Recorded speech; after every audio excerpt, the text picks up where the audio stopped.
Mesdames, Messieurs, bonjour à toutes et à tous. Bienvenue au journal. Le travail des enfants, toujours une réalité dans nos régions, et la multiplication des actions pour freiner le phénomène à l'ordre du jour. Un plan d'action national vient d'être bouclé, mais la lutte se poursuit. Nicolas Maduro, dans l'œil du cyclone, le président du Venezuela, sera bien au centre d'un référendum revocatoire, comme le souhaitent ses opposants. Le feu vert a été donné par le Conseil national électoral. Mais tout d'abord, l'ambassadeur des États-Unis au Burkina, Tulinabo Mouchengi, était ce matin à la primature avec Paul Kabatieba. Plusieurs sujets ont été abordés avec un accent particulier sur l'économie. Tulinabo Mouchengi a invité le gouvernement burkinabé au prochain forum des hommes et femmes d'affaires africains aux États-Unis. Il se tiendra le 21 septembre prochain. Le gouvernement a aussi reçu une invitation au prochain forum de la Goa le 26 septembre. Propos de l'ambassadeur américain est recueilli par Ruth Bini Ouattara. Il y a un forum qui va se tenir à New York le 21 septembre. J'ai voulu inviter le gouvernement de Burkina Faso à être bien représenté à ce forum parce que ça suit la discussion qu'on a eue en 2014 quand nous avons eu le US Africa Summit. Pour ce forum qui va avoir lieu, je voulais demander au gouvernement de Burkina Faso d'aller vraiment avec des projets concrets parce qu'on a eu quand même plus d'un an pour mûrir les idées. Le deuxième, je voulais aussi soulever la question des AGOA. Vous connaissez AGOA, des African Growth Opportunity Act, qui était un programme décidé pour aider les hommes d'affaires africains à exporter aux États-Unis hors taxe. Et parmi, quand nous regardons l'Afrique, certains pays africains ont bien pris avantage de cette loi et d'autres n'en ont pas vraiment. Alors je voulais soulever ça aussi parce que le forum va se tenir à Washington le 26 septembre. Donc je voulais encore une fois insister que le Burkina soit représenté au niveau gouvernement et au niveau privé. Le plan d'action nationale de lutte contre le travail des enfants 2011-2015 vient de s'achever. Ce plan d'action étant arrivé à échéance, le Comité national de coordination se retrouve pour examiner 2 documents pour continuer la lutte.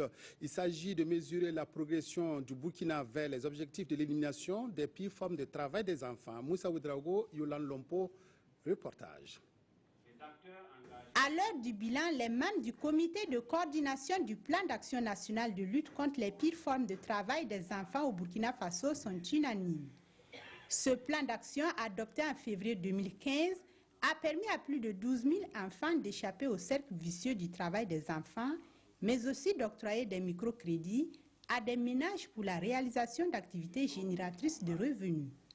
Mieux, les populations ont été sensibilisées sur cette question. Aujourd'hui, 2 documents sont sur leur table. Il s'agit du rapport synthèse 2015 et du rapport global de mise en œuvre du plan d'action national qui est arrivé à échéance. À cette deuxième session ordinaire de l'année 2016, l'examen de ces 2 documents permettra d'amorcer la seconde phase pour une période de 3 ans. Pour l'essentiel, il faut que la société soit sensibilisée. Et ce travail, il est incontournable. Il ne s'agit pas de mettre des enfants au monde. Il faut veiller à leur épanouissement. Et il faut veiller à la préservation de leurs droits. Et dans le sens de l'édification d'une société burkinabé débarrassée de ce phénomène, chacun de nous est appelé à jouer sa partition. Le Code national des régies financières a achevé un cycle de formation de près de 500 stagiaires. Comptabilité, finance et fiscalité étaient les principales branches de formation de ces impétrants qui ont reçu hier leur parchemin. En septembre prochain, 82 statisticiens viendront compléter l'effectif de la 28e promotion de l'ENAREF. Nongba Kouda, Yolande Lompo. 5, c'est le nombre de nationalités que compte la 28e promotion de l'École nationale des régies financières qui a pris pour nom de baptême Relance. Et c'est cette relance-là qui va nous permettre donc de pouvoir engranger les recettes nécessaires pour conduire des investissements structurants et parvenir donc au développement auquel aspirent nos populations. Une promotion forte de 574 hommes et femmes prêts à servir l'administration financière, dont 492 d'entre eux connaissent déjà leurs résultats. Séance tenante, les majors des cycles A, B et C dans les 3 options que sont la comptabilité, les finances et la fiscalité ont reçu leur parchemin. Cette préparation au métier de l'économie et des finances dure 2 ans pour les uns et 3 ans pour les autres.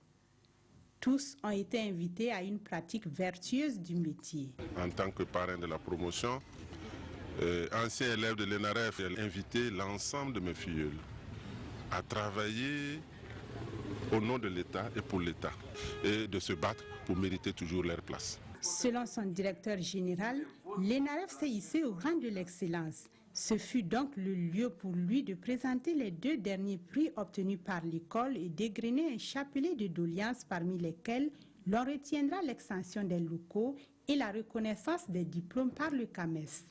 Une plantation d'arbres a constitué le dernier acte de cette cérémonie. L'intégration régionale, clé de l'avenir de la compétitivité de l'Afrique, quels engagements des dirigeants des États? C'est autour de ce thème que s'est tenue à Ouagadougou une conférence publique organisée par l'Association pour le développement de l'intégration sociale en Afrique de l'Ouest. Elle a été animée par Kadri Désiré Ouedraogo, président de la commission de la CEDEAO, Daouda Ouattara Tanga Kafando. L'Afrique, pour peser sur le marché international, doit unir ses forces, créer des marchés régionaux et dynamiser son économie par des infrastructures de transport et de communication. C'est également par l'union et l'intégration que l'Afrique pourra faire face aux problèmes sécuritaires et combattre le terrorisme.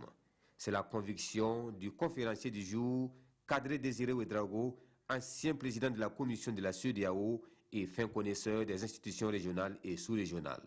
Il n'y a pas d'autre alternative à l'essor économique pour l'Afrique qu'à travers l'intégration. Parce que les grands ensembles permettent des économies d'échelle pouvant propulser la production et la consommation et donc la croissance économique, conditions nécessaires pour répondre à la résolution des problèmes sociaux. Comprendre et participer au processus ouest-africain d'intégration sous-régionale, les différents organes d'intégration régionale, tels sont les 2 sous-thèmes de cette conférence qui marque le début des activités de l'ADISA, l'Association pour le développement et l'intégration sociale en Afrique de l'Ouest. Une de nos visions, c'est de rassembler, de montrer aux uns aux autres que des problèmes qui sont là, relatifs à l'intégration, sont une réalité. Il faut unir les forces pour réussir. Créée en 2015, l'ADISA se donne pour mission de favoriser la réflexion et les analyses des questions relatives à l'intégration et au développement social, améliorer les connaissances des populations sur les problématiques de l'intégration en Afrique de l'Ouest. Le comité de pilotage du programme de croissance économique dans le secteur agricole se tient depuis hier à Ouagadougou. La 7e session examine les résultats atteints au premier semestre 2016 pour donner de nouvelles orientations au PCESA. Le programme intervient dans 5 filières que sont les magasins de stockage, les parcs à vaccination, les marchés à bétail, les abattoirs et les charcuteries. Kosoun Koulibaly, Nathalie Savadogo. Pour ce premier semestre de l'année 2016, ce sont 77 infrastructures réalisées dans toutes les 5 filières d'intervention du programme de croissance économique dans le secteur agricole PCESA. Dans ces 77 infrastructures, 8 sont fonctionnelles. Et les acteurs de la mise en œuvre réunis à Ouagadougou veulent examiner les résultats atteints.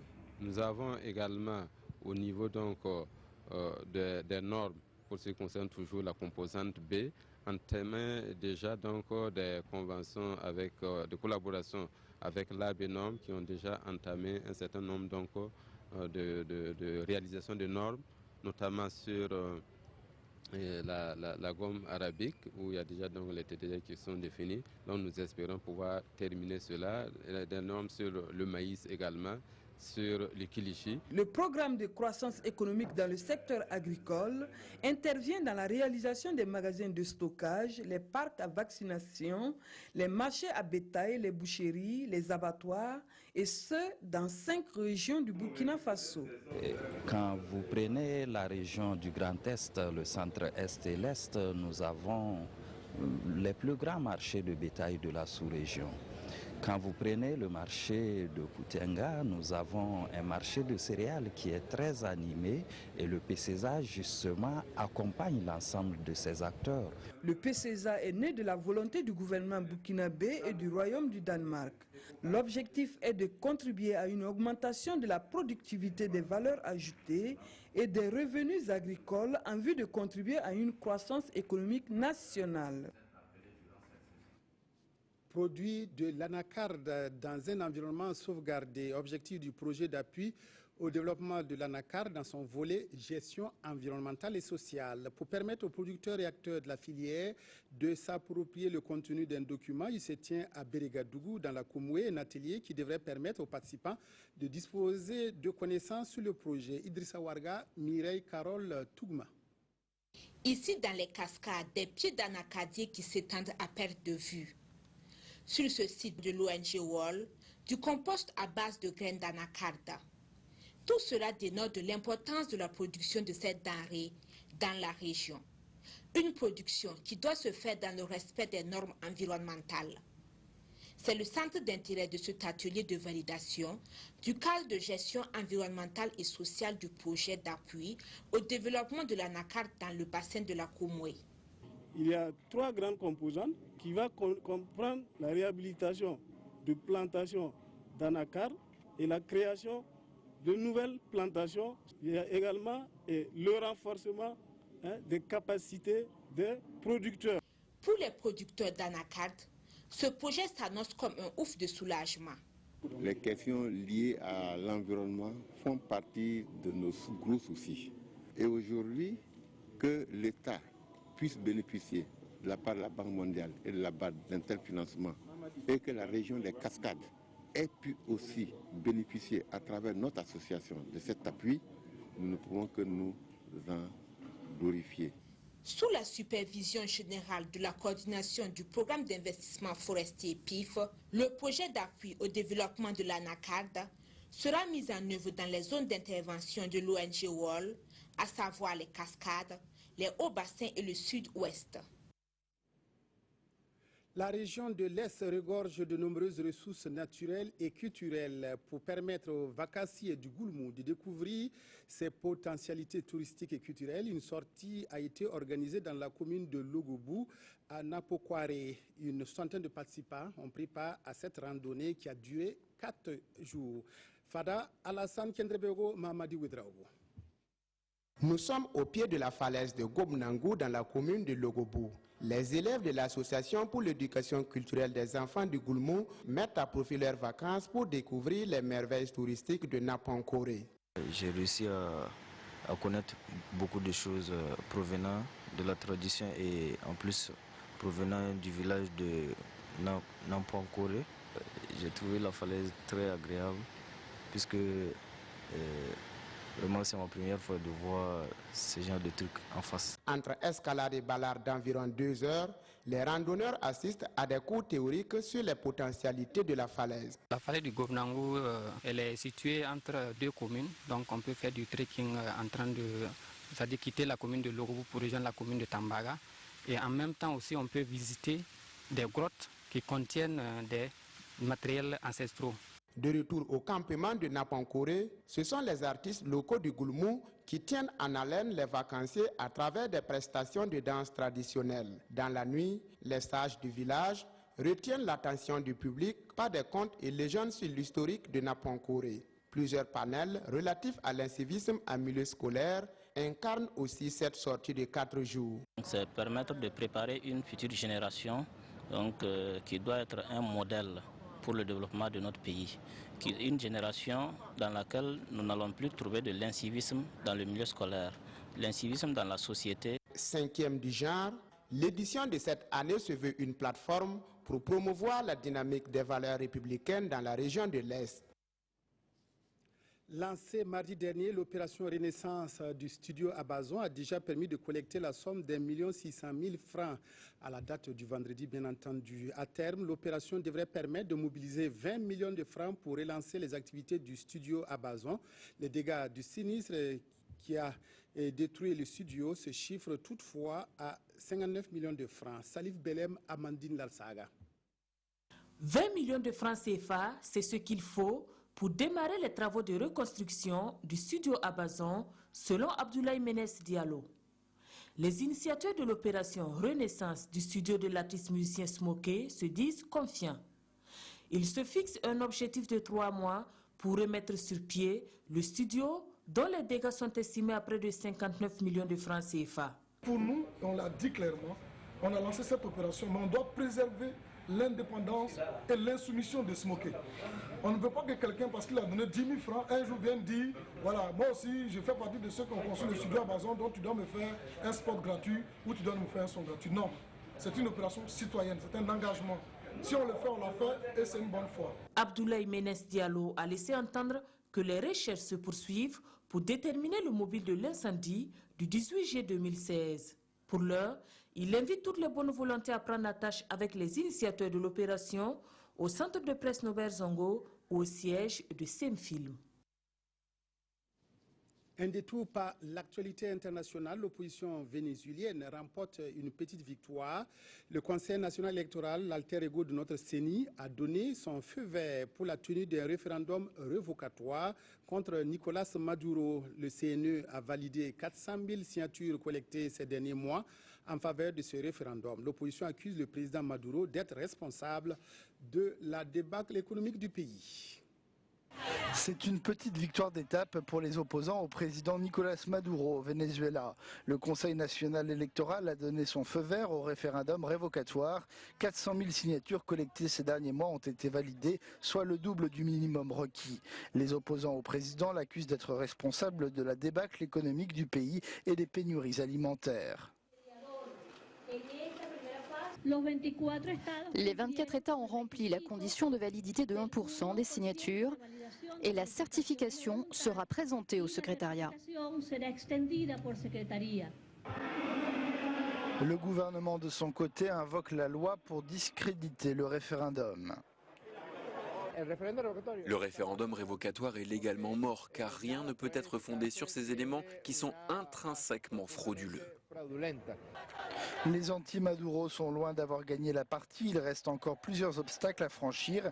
Ils doivent réunir 4 millions de signatures en 3 jours. Lors des élections qui suivraient, l'opposition devrait ensuite recueillir plus de voix que la dernière fois en 2013. C'est le lancement des concours directs de la fonction publique qui intéresse les quotidiens ce mardi. Retour aussi sur le 5e sommet du traité d'amitié et de coopération Burkina-Côte d'Ivoire avec le vrai faux coup de fil. Touboum Evelyne Dabiré. Le lancement des concours directs de la fonction publique session de 2016 fait la une des parutions de ce jour. Des concours qui ont débuté le 1er août sur toute l'étendue du territoire, rappelle le pays.